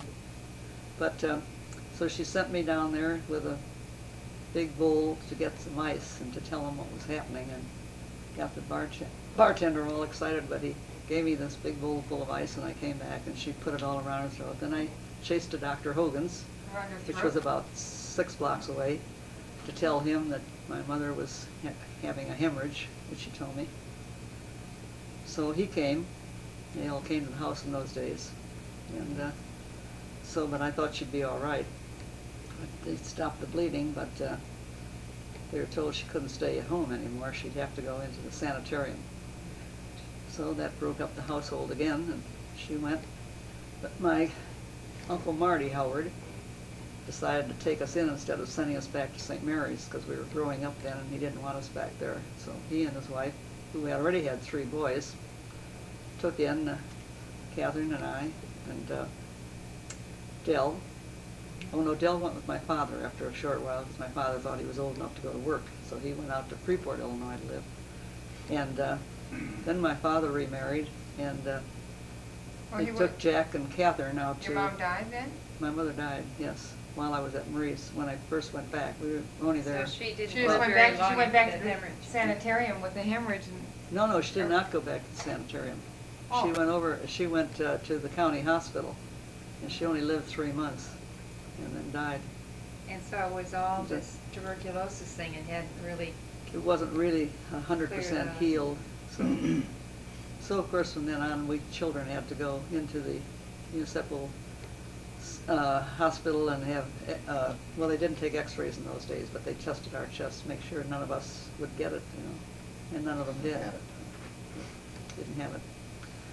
But Jack and Catherine then went to live with my father when he remarried, and I went with him for briefly. After a couple of years, I decided Catherine was sending these glowing letters to get me down there, I guess, Depew, Illinois.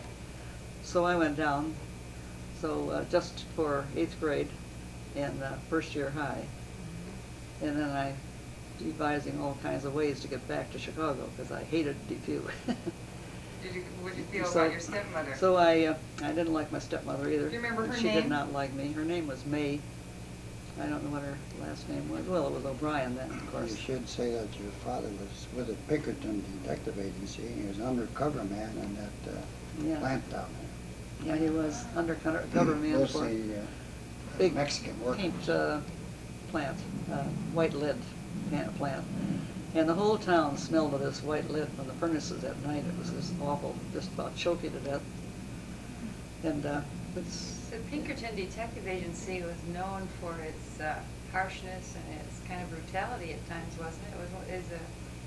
I hadn't heard that. I don't think so. All my father did was he had to write a letter to the agency every day, every single day, and tell them what was going on.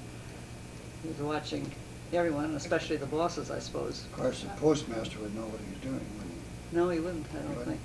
No, because he didn't write it to Pinkertons. He wrote it to private names, different see. Ones. it was, They're smart enough for that. But Interesting. it was a kind of an adventure to live in this little town for a couple of years, and I, Didn't the people in the little town wonder what your dad was doing there? no. Or he was employed by that plant? Well, right, he yeah. was supposed to be employed at the plant. He Oh, went over there and he worked. was reporting on them. Yeah, they couldn't tell at all. But he had a beautiful handwriting. Now tell us what you thought of your stepmother in those days. Well, my stepmother had a definite dislike for me, I guess, because I was at that age, where kids wanted to be given their freedom. Independence, yeah. I was in first year high, and I thought I was a big wheel, of course. And but I was not allowed to do any of the things other girls did. I was in the class play, in the graduating class of 8th grade. I had 2 different parts in the play, and she wouldn't cooperate at all. In fact, she nor my father came to the graduation. Only Catherine came. So she allowed her to go so I'd have somebody to walk with. But she would not. I was supposed to be Tilly, the governess in this play, and I was supposed to wear a dark blue suit and white cuffs and all this sort of thing. And I had such a dress that she had made for me. It was in winter wool, And she wouldn't get it out of the cedar chest so I could wear it. So I had to wear a red plaid dress that I happened to have. And the teacher was not about to put me out of the play. But she would have liked it if I had dressed like I was supposed to be. But anyway, little things like that. And then when I was, the final year that I was there, when I finally wrote to my aunt and decided I had to get back to Chicago, I'd go to work.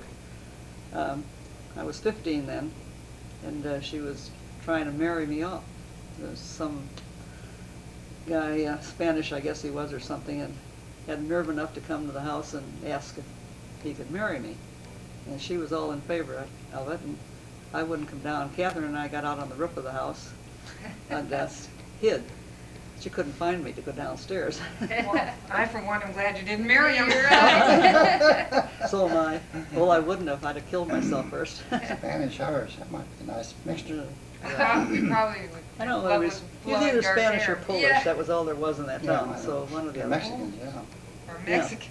Oh, gee. The Mexican, yeah, they are Mexicans too. Wasn't your mother's china and things in barrels in that basement? Oh, that was when I was living in my aunt's house. We had all our beautiful china, and she had a lot of beautiful things from the people that she'd worked with. And she had cut glass, like it would be so valuable today. She had a punch bowl with all the cups that hung around it, and all that sort of thing. Down the basement, in Marie's basement, and someone broke into the basement, you know, and stole it all. So I never got one single piece of it. And, That was your grandmother. and then Howard, my mother had hand crocheted a beautiful bedspread, and Marie gave that to her sister, her sister Stella. She decided that you know, it was among those things that came over from my mother's house, that it was, she was taking care of the kids. Of course, she was getting paid for it, but she still gave it away. And I later on, one of my friend's mothers happened to be visiting at her house, and she said, "Oh, that's a beautiful bedspread. Where did you get it?" Stella said, "Well, Sis's mother crocheted it."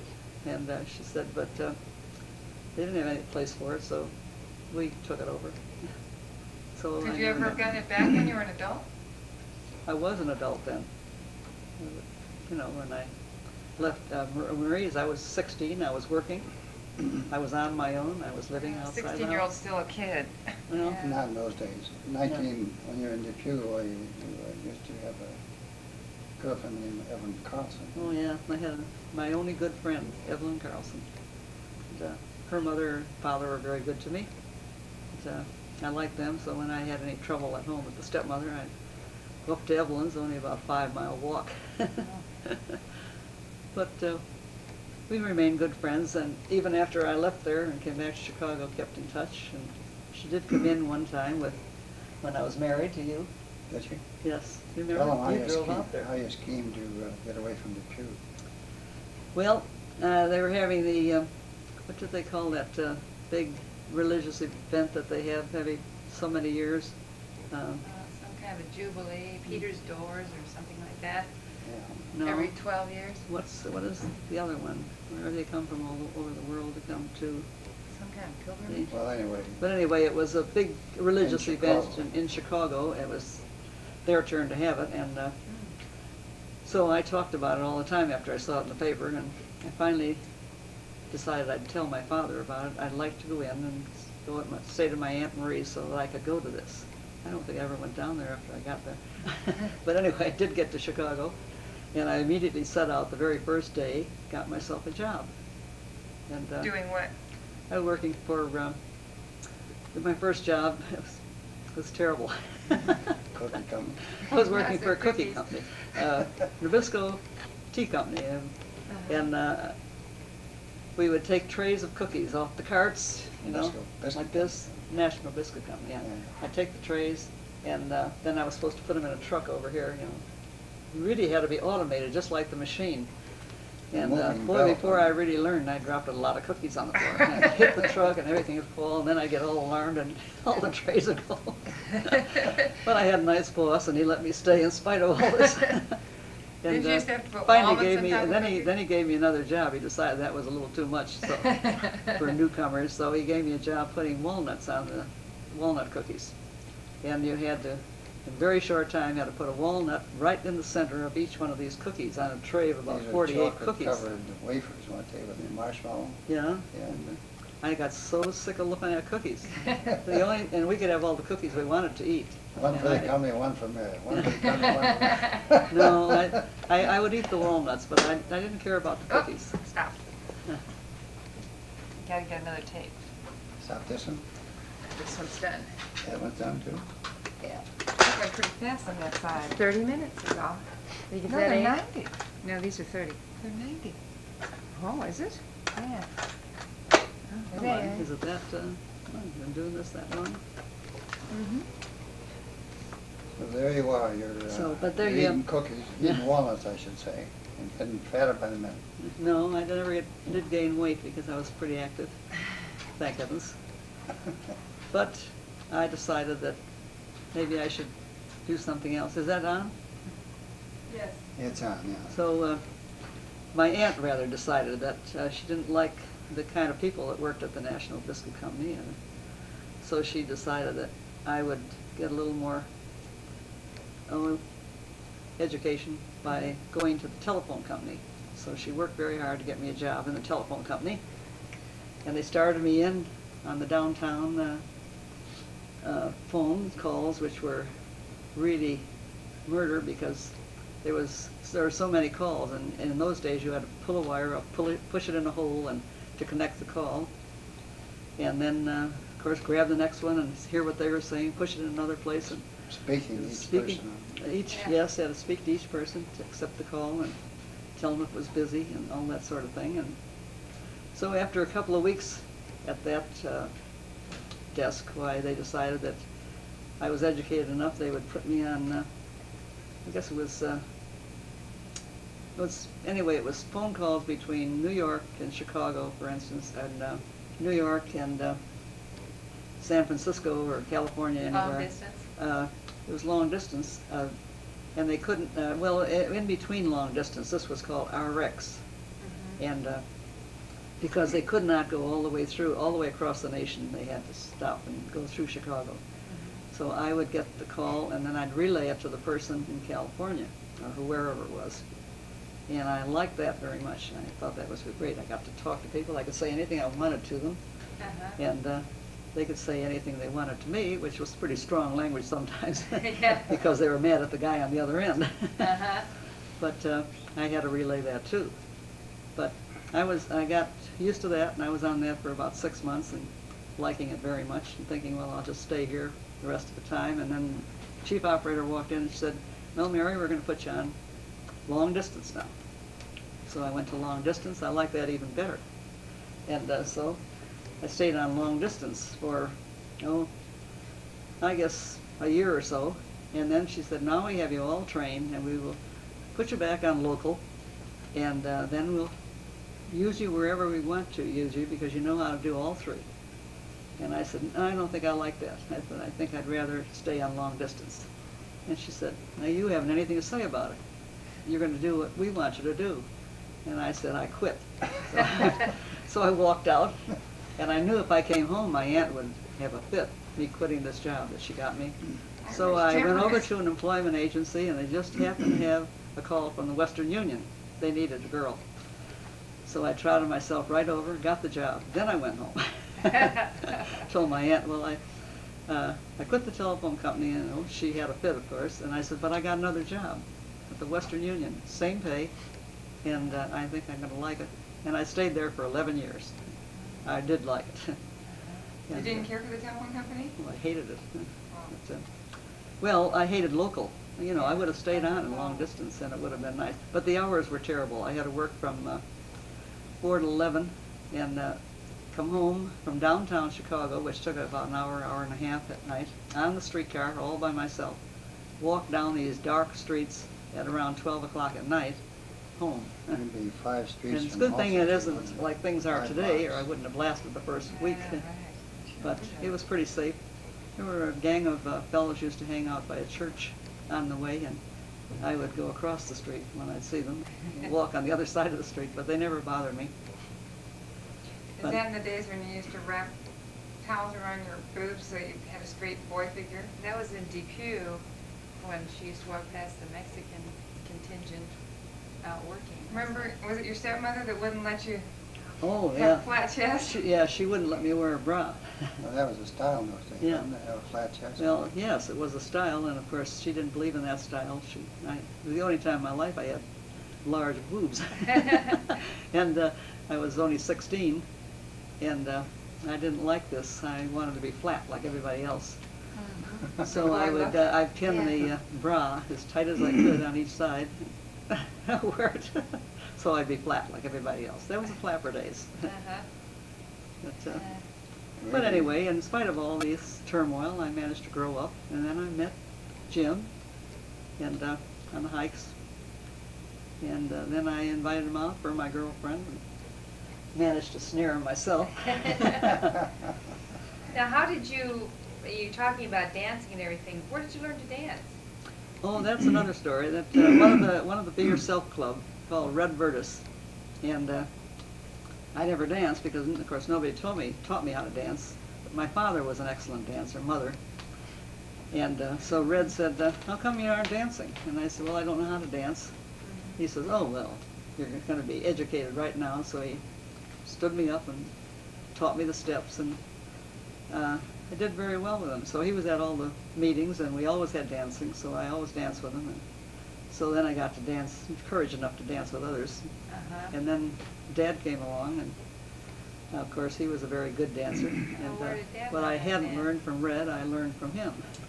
Well, we used to We went to the Trianon Ballroom and danced. Aragon Ballroom, and there's a place called the Smart Set over on near 63rd and Cottage Grove in Chicago. And danced every Sunday. And now we're fooling with the camera again. Well, we're going to go up high so we can get both of you in now that we're going to get onto the history of the two of you. History of the two of us. Well, aren't we just about there? Yeah. Because now we're talking about our dancing. Now we're talking Why don't you about- slide that way, Dad, and let Mom slide towards you? Because the light seems to be better where you're sitting. Well, we started dating. Once a week we'd go out on Saturday night. Yeah, I was He going was to very busy. Northwestern night studying accounting at this time, and I was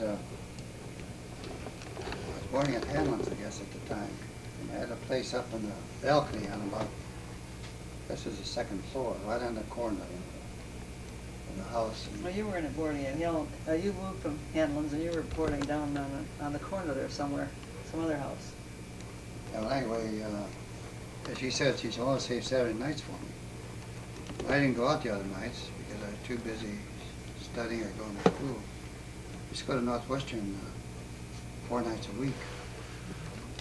And so there didn't leave much time to absorb all that material. So I would see her on Saturdays, for example, with a crowd of kids. Going to the 76th Street beach, they look up there and wave at me, and I wave them going by. And then we'd have a date on Sunday, we'd do dance or something. I remember one time, I had this little Chevrolet Roadster, and we rode down to the sand dunes. I guess we went down there for some reason. Yeah, what? Beach party. Beach party. Yeah. Those were the days before she knew that she'd burn like a Yeah. red tomato. Lobster. So she was in there in her shorts, and she come back at about a 3rd-degree burn. Oh, I certainly And, did. I don't think I ever All my recovered. skin peeled off, and it really You did. develop freckles. Yeah. No, I always had a few freckles, but I never had the freckles that I had after that. You know, it destroys Yeah. some pigment in your skin. Is that the same place where your dad found out you didn't know how to swim? Oh, yes. And you almost drowned? Oh, Yes, I didn't know how to swim, but I had nerve enough to go out in a canoe with her. she wasn't with me at that time, I guess. No, I wasn't with you on that. That's when I got the real bad burn. But anyway, the canoe tipped over, and I grabbed a hold of my girlfriend Gwen, because I knew she could swim, and she couldn't swim though with with me hanging on her. Yeah. So I went down twice, and some young man on the beach saw me and blubbering there, and he swam in and pulled me out. Otherwise, I would have drowned. Didn't get his name. No, I couldn't talk. I was so Unknown scared. hero. He was an unknown hero. No, I did thank him after I kind of came to, but I didn't. You had a lot of guts. Yeah, you really did. Feisty little Irish woman. She was quite the leader in the Yeah. younger days, and undaunted by anything. But Now since I'm she a got coward. married, now she's very timid and afraid to do anything. I don't know I about think I that. don't agree with that. No. Still fiery. Yeah, but timid just to It's say. neat though. Yeah. Well, that practically brings us up to date now. Well, the saga of the remainder of that roadster, cute little blue roadster, was I took it to work down at 910 South Michigan. I worked for the insurance company. And on the way home that night, why, some fella cut in front of me. And in order to miss him, I veered into the northbound lane. I was on the southbound lane, partway between. I hit the curb and bounced out. Two black men and a dog in the back seat in a Ford touring car, an old Model T in those days. Hit me on the side and hook two wheels on one side. They're wooden wheels, wooden spokes. It's, On your car? On my car, they yeah. all had wooden, Wooden spokes. spokes? Yeah, wooden spoke In wheels. those yeah. days. that's a And long time ago. narrow tires, you know. Uh-huh. And Oh. so Wooden car. we got out and exchanged names and addresses. The one of the black men thrown over the side of the thing, and I guess cracked his ribs. But I somehow got home from there. Must have taken a streetcar home. And the tow truck took the car to the garage. And I didn't have enough money to bail it out, so I forgot about it. So, having a little knowledge about things, I got a release at the insurance company, blank release.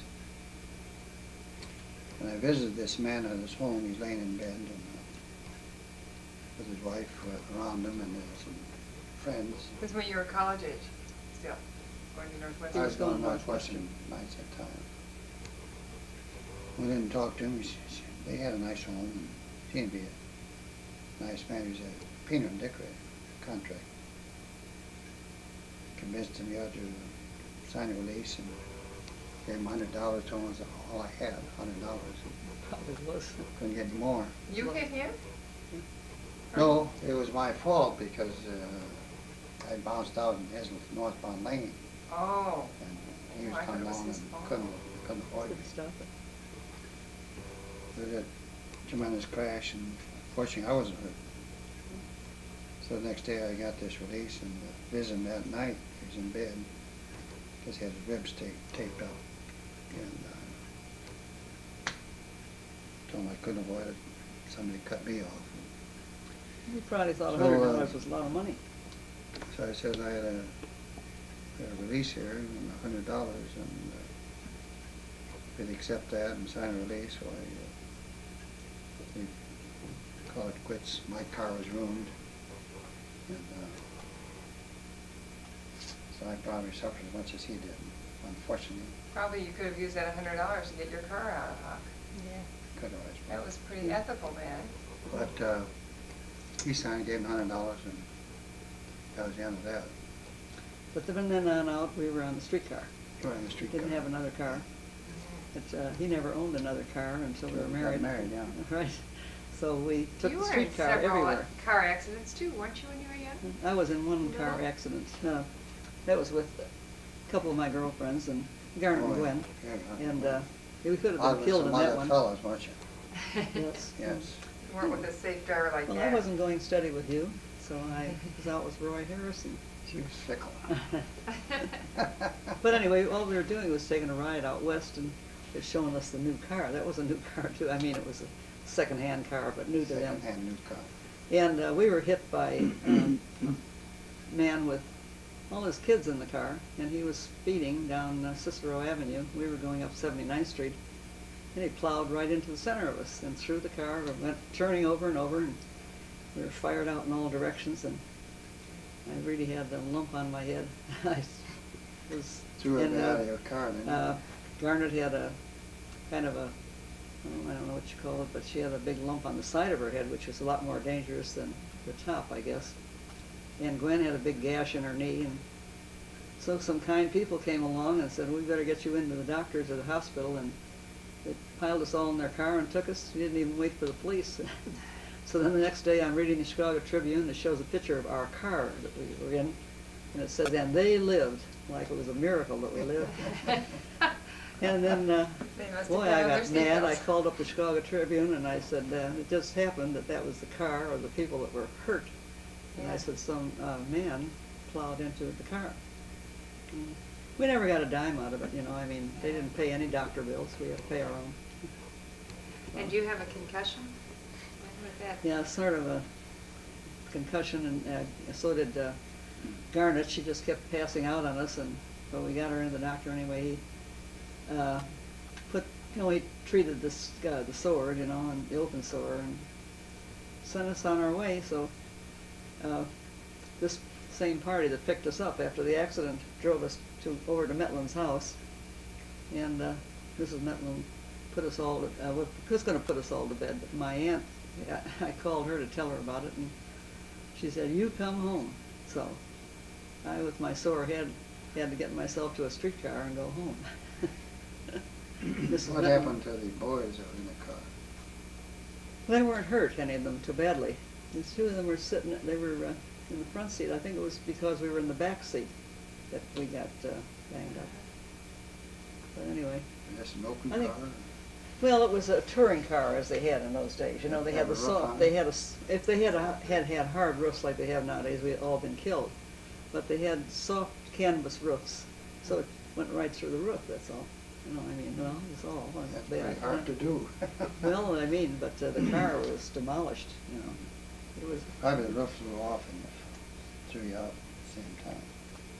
I don't know what happened. I remember seeing stars, and all of a sudden I woke up and wondered what was happening. I felt like I was still flying through the air. Yeah, it was awful. Yeah. But anyway, so since that day, I'm always kind of scared of driving, fast driving, or anything.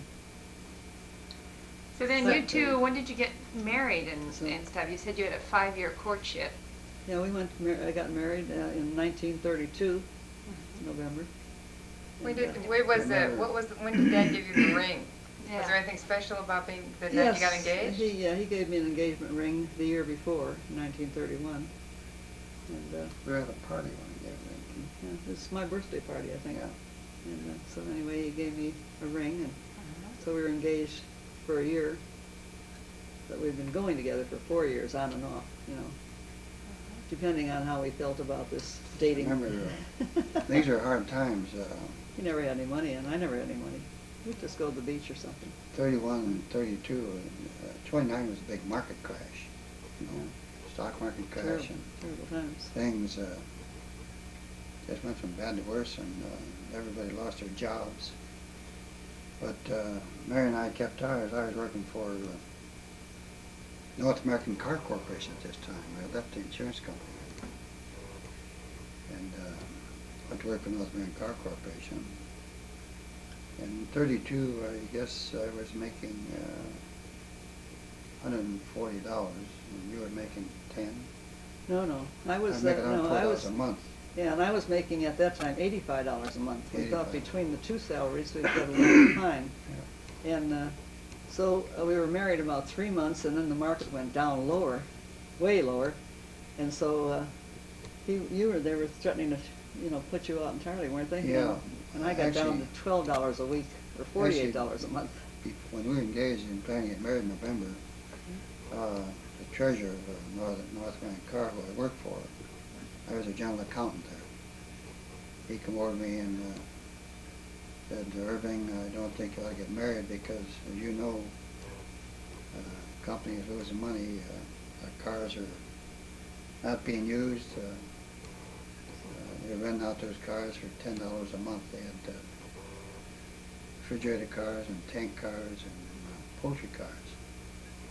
And they're practically giving the cars away just so they'd be used.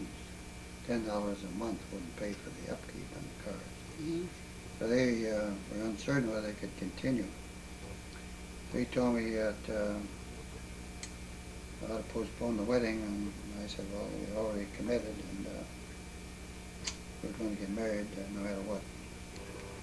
So we did get married, and he and his family came to the wedding. And the wedding was out at my sister's place. She married this Al Baldoff, and they had a bungalow by this time that they were renting. I guess they'd bought it by this time. Yeah, I think they did. So we had the wedding in the basement, and Al's father had made a lot of wine. He was an expert at making wine. And of course he had beer, and they had... Is that prohibition? It was during Prohibition, so of course, unless you made it or had some supply, you didn't have any liquor. There was no hard liquor Yeah. there. So they had... So we had beer and wine. we had some people who played baton, banjo, and guitar, and we danced in the Accordion. basement. Accordion, Remember the yeah. accordion player? Oh, he was great. Yeah, he was excellent. So we had a really great time, and He did that. I think it ended at 4 o'clock in the morning. yeah, and then we went back. Oh, in the meantime, we had rented a little Spanish bungalow on 99th and Morgan, wasn't it, Mm-hmm. in Chicago, and had furnished it.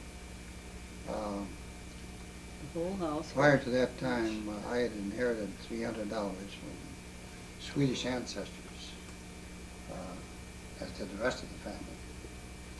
Somebody had died over there, and maybe had sold a farm or something, and had enough money to send $300. us $300. So I had 300. The others, I guess, had the same amount. So I guess before we were married, we went up to Goldstein Furniture Company. Goldstein Furniture on Olson near 59th, and bought our entire furniture. Bought a sofa and living room set, and lamps and rugs, A rug, 2 rugs. and kitchen set, And that bedroom beautiful set. dining room set that Kathy has. That dining room set that Kathy has now. We paid $89.50 for the Yeah. dining room Bought it all for around $300. table and chairs, and then we splurged and paid $89.50 for the buffet too. So it cost, close to $200. Yeah.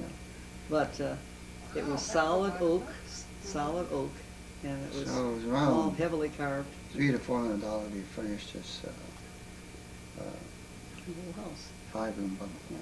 Well, they had one bedroom that That's didn't have pretty anything in it. extravagant in those Yeah. days to go out and Yeah. spend that money on So we had furniture. all that stuff in the He house. never and liked buying so anything on time. when the wedding was over, we just went over there and took thirst along and Oh, yeah. went to bed, and that was it. No, we And, didn't really take thirst that day didn't we? because we didn't have a bed for him. And then Ruth Hanlon had broken up housekeeping, so I guess we got loaned a couple of beds from her because she had her furniture stored. She was living with her mother or somebody then. And Did her So husband we- pass away or something? no, but they had to go Not at that back time. home to help, the mother, because they didn't have any money either. It was terrible days of depression.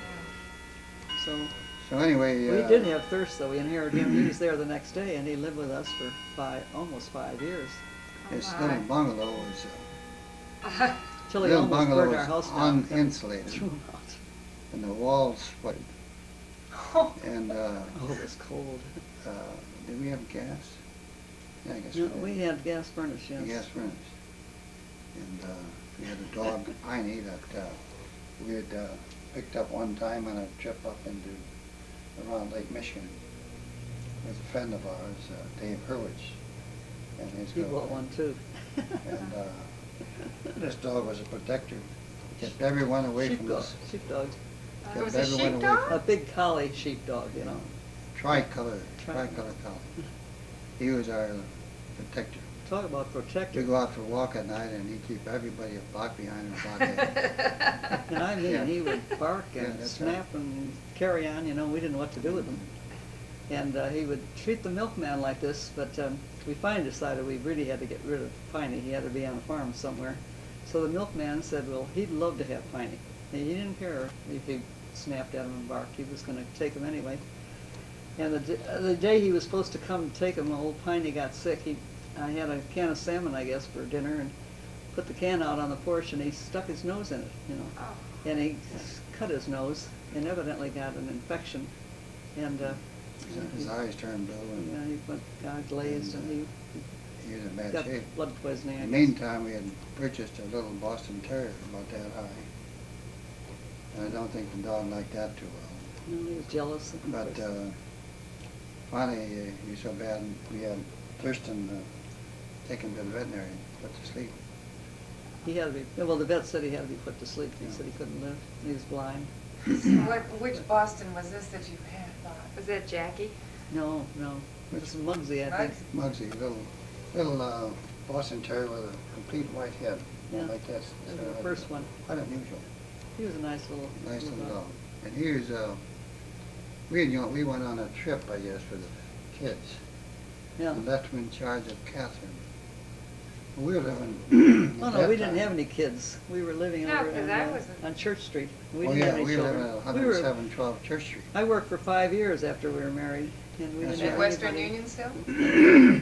Yes, I stayed at the Western Union always. Anyway, Catherine was in charge of the house while we were out on a trip somewhere.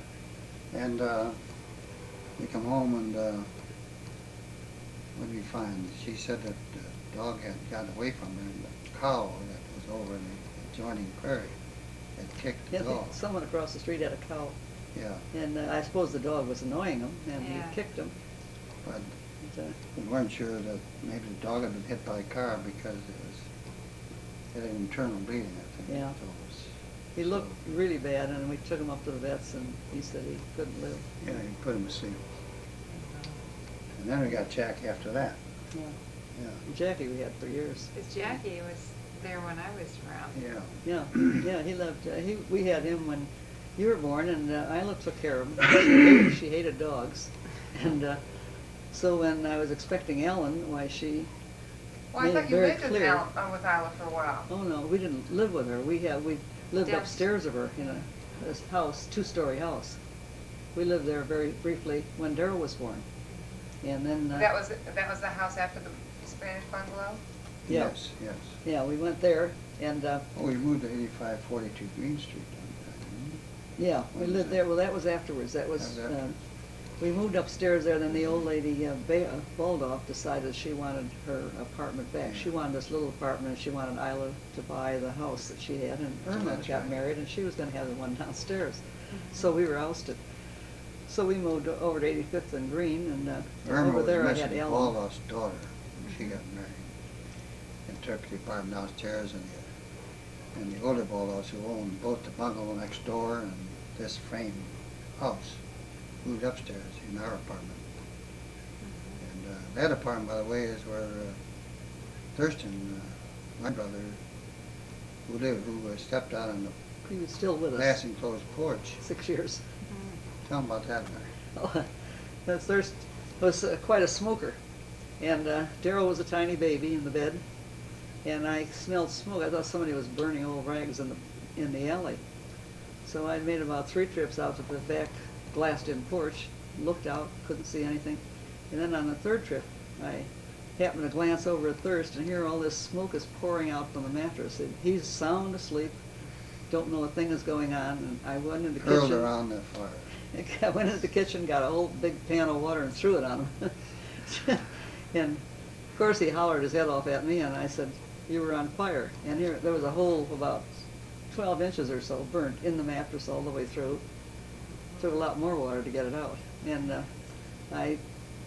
when Dad came home that night, I just said, "He goes or I go. Somebody goes. I won't have this man in my house another day." I was scared to death with the baby. So he had But to I- go find himself a place to live. Oh, didn't you lose a baby before I was born? Huh? Didn't you lose a baby before I came along? Well, I had two miscarriages, and then I got pregnant with you. Then between you and Ellen, I had another one. I had miscarriages all over the Were they place. pretty late in the pregnancy or pretty early? No, they were pretty early, except the one I had the year before Kathy, and that was, I was probably maybe 4 months pregnant, and that was a bad one. I ended up in the hospital. But then the following year, I had Kathy. So we So- might have been 7, huh? Yeah, you might have been. And we knew about birth control too at the time. I don't know what the hell happened. Well, not really. It wasn't. Probably I wouldn't be around had you had the others. Barry might not even be around. Oh, I don't know about Well, that. maybe I should tell you about my business career then, at this point. Yeah, and this brings us up to where we have all our children. Yeah. And then, So- of course, the kids know everything from then on. You don't have to move out of the camera, Mom. Yes, I do. Move over this way. No, you're still both in it. I remember I graduated from high school. I went to work for Swift and Company. I was there for about 9 months. And I looked around for a better job and got a job with the Continental Insurance Company in Chicago, 9/10 South Michigan. And what were your In- salaries at these various places It approximately? was $75 a month at the at Swift and Company. And I got a job, I think, for $120 a month at Continental Insurance Company. And I was in charge of what they call the new business department. My job was to put together the insurance application. It was a life insurance company. Insurance application, medical report, and the credit report. And look them over, see they're complete, and make sure the medical had been approved by Dr. Dingman, who was the house doctor. And then go to the forms drawer and pick out the right form. And turn it all over to the typing department. We had about 12 girls typing these policies. You come back from the girls, and I would inspect it to see that the policy was done properly. And I'd initial it, send it into the actuary, by the name of Henry Bauer, and he'd put a signature on it, and it go to the mail.